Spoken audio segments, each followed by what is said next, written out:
When you're tiny, God hands you a different set of rules than the laws of physics humans are used to. When you hear the name water springtail, you might think of a fish or maybe a deer, but it's actually a tiny arthropod that lives on the surface of ponds.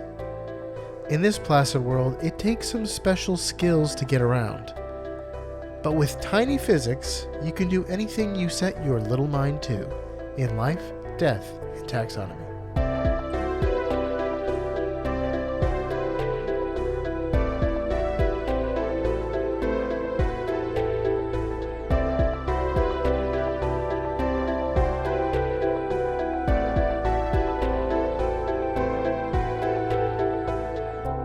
Welcome back to Life, Death, and Taxonomy. It's your 30 minutes of interesting animal information. I'm Joe. And I'm Carlos. Thank you to Cassie for the creation of our theme song. To hear more of Cassie's music, please search Cassie Michelle on YouTube or Spotify. And thank you to Johanna for the creation of this week's artwork. To check that out, you can visit us at our home on the web at ldtaxonomy.com. And a very special thank you to our patrons, to Jesse Raspulich, Carol Raspulich, Richard Kaspar, Lottie and Aubrey, Gray Hughes, and Wednesday Rabbit. Thank you so much for your support. It's greatly appreciated. Thanks for helping us keep the lights on. And today we're talking about an aquatic acrobat, but more on that later. Yeah, this just hearing the name of this, I definitely was not prepared to see the pictures I saw. So this is a water springtail, which you already know because you clicked on the episode. But like, what is that?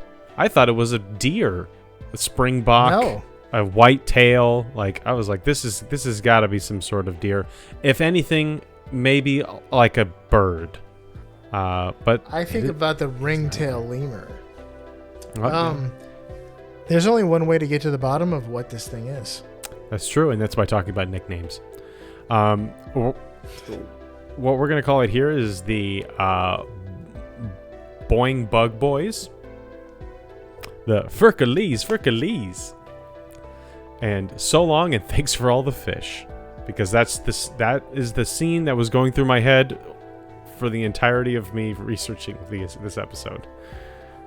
Well, that's pretty good, but there's an even better way to know what this thing is. Yes, and that's with a little thing I like to call science. Just made it up. It's kind of a new thing I'm trying. The kingdom is one you know, love, and are in, and that's the kingdom Animalia. The phylum is Arthropoda. Oh, by the way, you know how they talk about what like the oldest profession is? You know what I'm saying? Uh-huh. The real oldest profession is taxonomy. Because God told Adam to name the animals. So there you go. You next time someone tries to throw that little fact of the oldest profession on you, give them the actual oldest profession, and that's what we're doing here.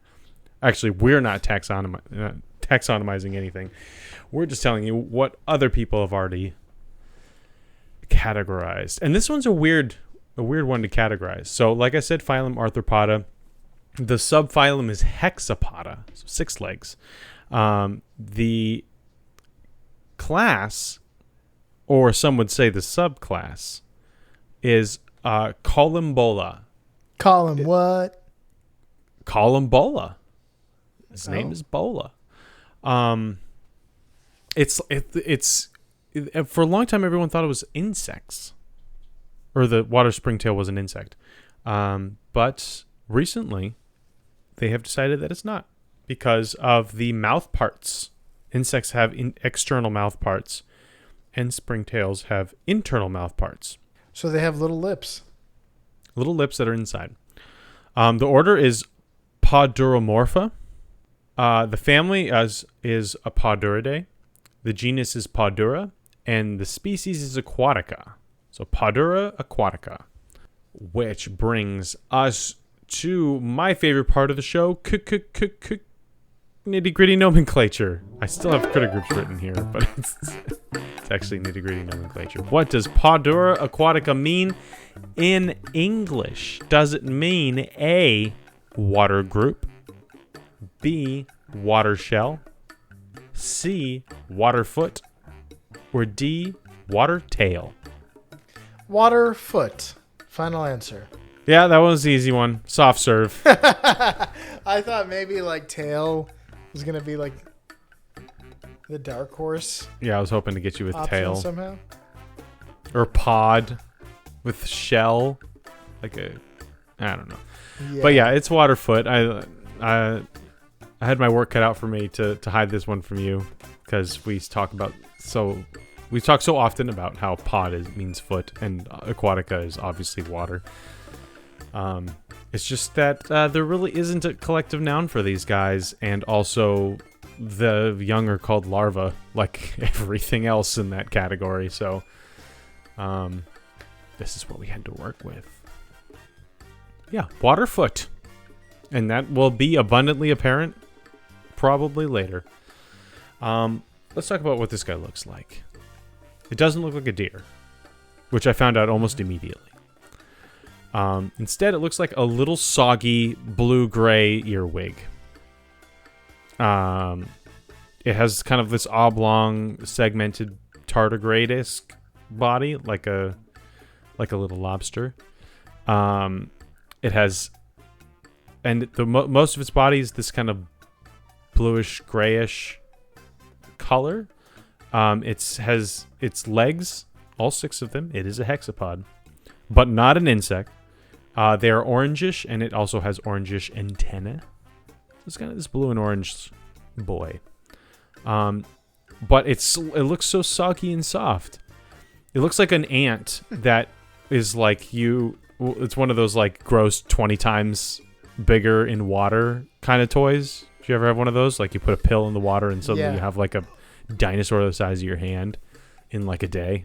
I said suddenly, but it does take a while. But it does look like it's mostly water.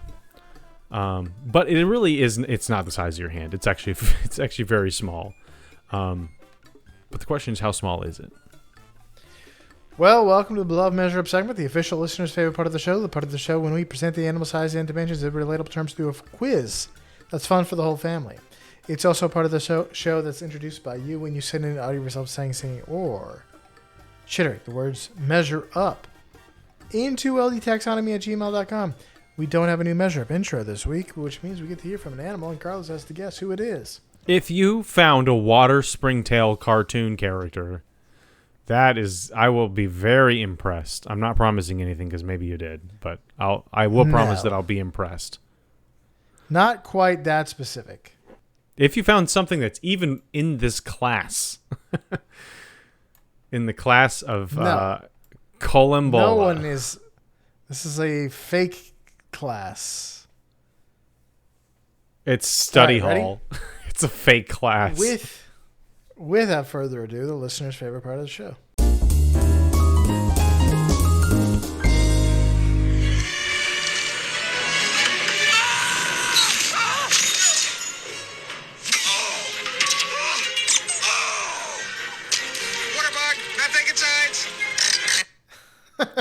I have no idea what's happening. I was launched in medias res. The last thing that was said was water bug not taking sides. There's a water bug in that scene. Sure. Do you have any guess as to what movie that is from? Bug's Life. That's all I got. No. Darn it. It's from the Bee Movie. I have never seen the Bee Movie. I saw it one time a long time ago. I always thought it was just horrible, but I'm watching this clip, and this clip is funny. Because like Patrick Warburton's human character is trying to kill Jerry Seinfeld's bee character. And he's like grabs the faucet, the detachable shower faucet head, and turns it from turns the dial to change the setting of the water. And there's a lethal setting. He changes it to lethal. And that's funny. It's good. I didn't know Patrick Warburton was in it. Yeah. I just didn't want to hear Jerry Seinfeld's voice coming out of a bee for 10 2 hours. It's not really that offensive to me at all. Let's talk about length. They're 1.5 millimeters. Quite small. Another way to say that is 0.059 inches. 0.059. Yeah. So how many Springtails can the USS Iowa class battleships travel in 1 hour? Springtail lengths, that is. Goodness. Some amount of knots, I imagine.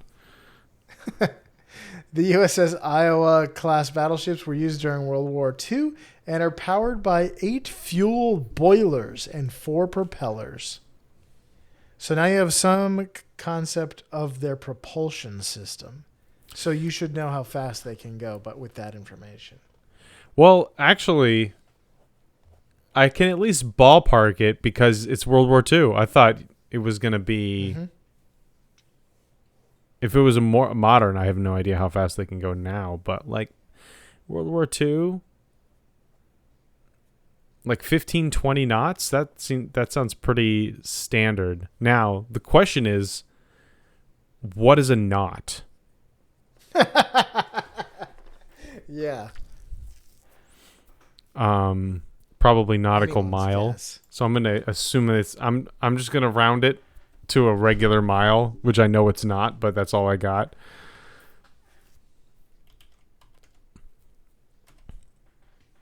I'll go with 20. 20 knots. 20 miles. 20 miles in an hour.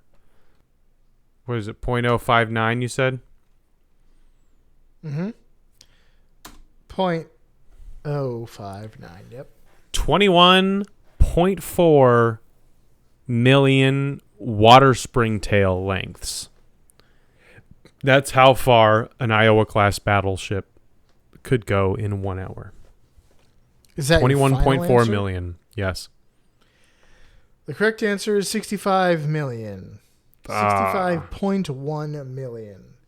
Iowa-class ships travel at a speed of 40.5 miles per hour, or 32.2 knots. That's pretty fast for that time, I think. Yeah. It's because of the 4 propellers and the 8 fuel boilers.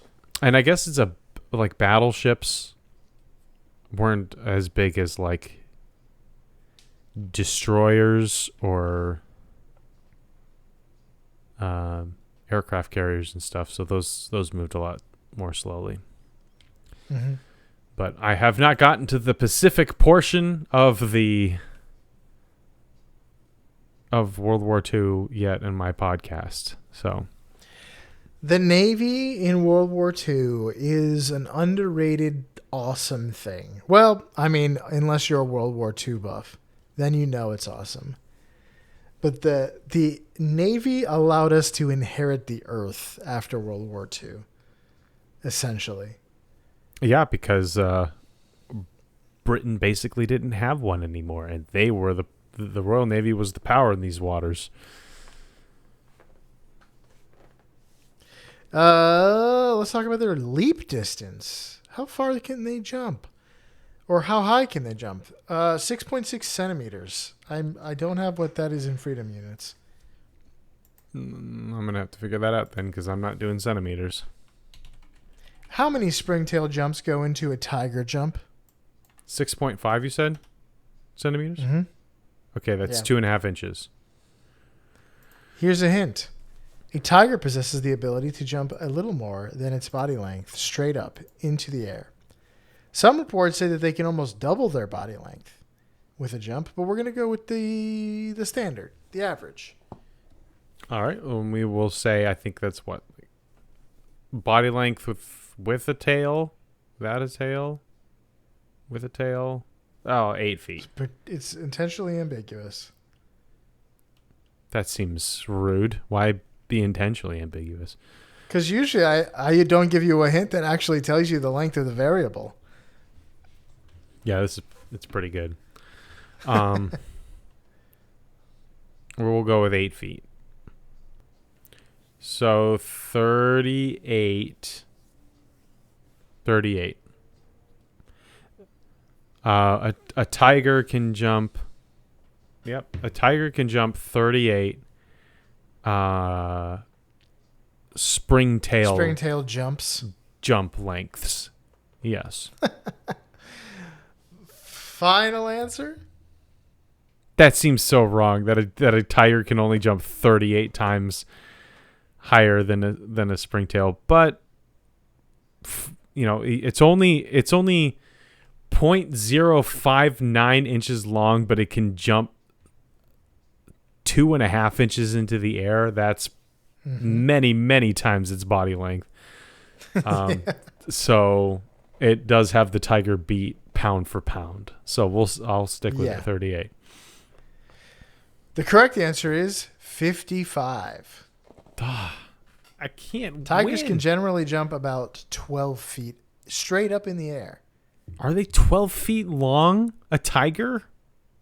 No. Holy moly! I said a little more than their body length. So they're like 9. They can be like 9 feet long, but they can jump 12. Some say they could jump like 18 feet up. That's crazy. They can jump to the second story. If like that one in the San Diego Zoo that leapt out of its enclosure. Yeah. Probably had to jump pretty darn high to get there. Pretty crazy. Now, do you have any fast facts before we get into the major fact? I sure do. So I'm general info. Reporting for duty. The water springtail lives in still fresh water all around the Holoarctic realm, which is a very fancy way of just saying the northern hemisphere. But I'm definitely calling it the Holoarctic realm. That's the northern hemisphere, like just everything above the equator. Yep, that's the Holoarctic realm. Okay. That is a fancy way of saying that. Yeah, I know. I feel like Odin should be here. It's the realm. So springtails, they are scavengers. They eat decaying organic materials, decomposing plants, funguses, molds, mildews. They like to hang out on the water and eat rotting stuff. They deposit their eggs on the water's surface, and these eggs will immediately drop to the bottom of whatever body of water they're in. Those embryos will develop and hatch to rise back up to the surface and develop the rest of the way on the surface of the water. So just kind of ducks down as an egg, hatches, comes back up, and keeps on growing. And I will leave it at that. It's not the Holoarctic realm. It's the Holoarctic realm. It's the Holoarctic realm. It's the whole thing. It's the Holoarctic realm. Holla. Let's get into the major fact. So I'm calling this major fact Springs on Springs. The water springtail has a specialized, so yes, they can jump 44 times their body length, but they aren't using their legs to do it. So the water springtail, along with other types of springtails in the same family, have a special leaping organ called the furcula. Furcules. The furcula is a little lever at the bottom of their abdomen that is normally folded up under their abdomen. And when the springtail needs to jump, it snaps the furcula open. And if you've ever had a wind-up toy that flips, it might be a similar mechanism. A thing that flicks the ground and makes it flip in the air. So the powerful snap of the furcula allows facilitates this powerful jump. And on solid surfaces of the water, on solid surfaces, the water springtail can achieve a maximum height that is 44 times its body length. But the water springtails also float on the surface of the water because they are hydrophobic, and they can just walk around on the water tension, on the surface tension, like a lot of like water bugs. And they can even jump off of the surface of the water using the same leaping mechanism. So this thing flicks the surface tension of the water, and they go flipping up into the air. So remarkably, water springtails can also jump from inside air bubbles. So they can, if they're on the water surface, they get caught up in an air bubble, they can jump out of it from within the air bubble. And if you're thinking this sounds pretty cute, I think you're right. It sounds pretty cute. These tiny bugs jumping out of bubbles. I was just remembering in Oblivion, when you get your acrobatics high enough, you can jump straight out of the water, and how ridiculous it looked. But these guys can do it. They can do it.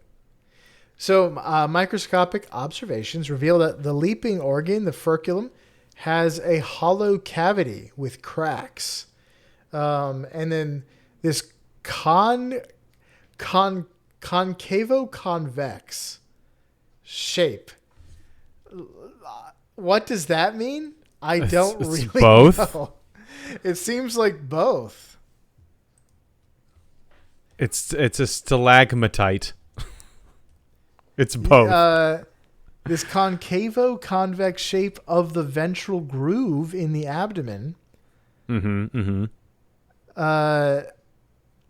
the springtail perfectly fits with the furculum. So it's like, it's a lever that folds up into this little slot that, like, there's a latch, and it like sits under tension. And once that tension is released, it flicks it upward. Flicks the bug. Yeah. Yeah. It's like a concavo-convex shape or lens has one side that is concave, curved inward, and another side that is convex. That makes sense. Like a spoon? That doesn't seem right. Because then everything that's concave would also be convex on the other side. Not like, yeah, I guess. Not like a sphere. Or like a sphere, something like solid on the inside.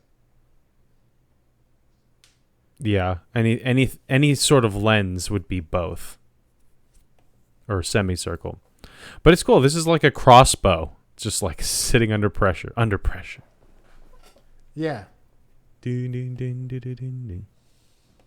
But yeah, I mean, it just blew my mind that like there's a thing that jumps, and it has a jumping appendage, an appendage just for jumping, like a toy.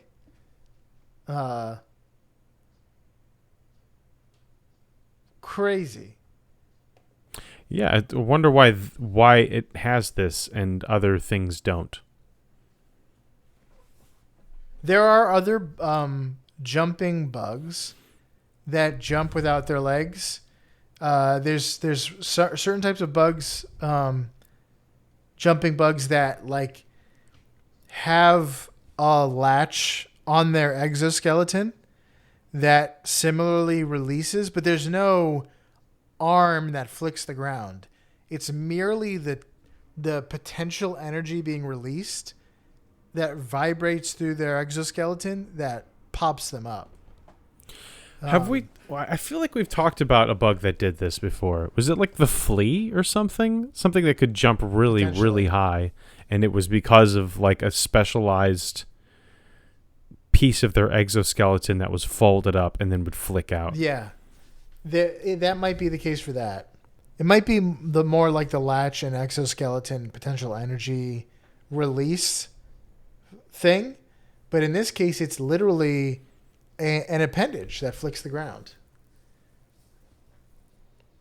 Yeah, and it's got the like two little. It's got the Y little ends to it, so it does look like an earwig if it was ever all unfolded.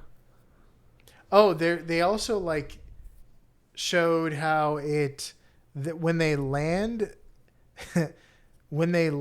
on that Y-shaped furculum, it acts as like a shock absorber, and it like bounces them like a second bounce. And they were saying that was significant, but I'm not sure how, because they're completely out of control. They cannot choose to land on it. It just so happens sometimes they land on it. So I don't know. Seems like a good way to like reset it if you happen to land on it. Like just pop it right back in there. It's a flexible thing. But yeah, that's all I got. Oh wow. Well, that was the water springtail. Go look up a picture. It is a soft and moist looking bug. So for you out there in Podcastia, get together with your buds, munch on some decaying organic material, and jump off the surface of the water like you have 20 points in acrobatics in an Elder Scrolls game here in life, death, and taxonomy.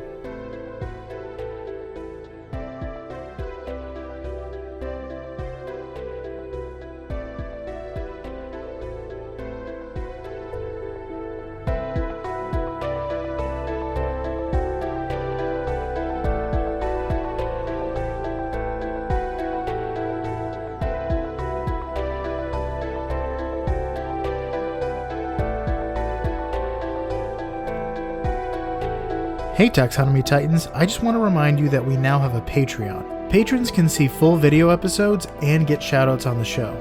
But ultimately, it's a way for you to help us cover some costs and get even better. Still, reviews are the best way to help us grow. So if you haven't left one yet, we'd really love to hear from you.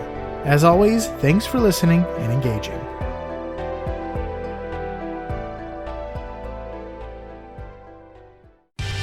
Life, Death, and Taxonomy is my favorite in the world podcast. Oh, like the water springtail. Life, death, and taxonomy. I usually say that. We didn't mention that they can also reduce their body size by 30% based on temperature.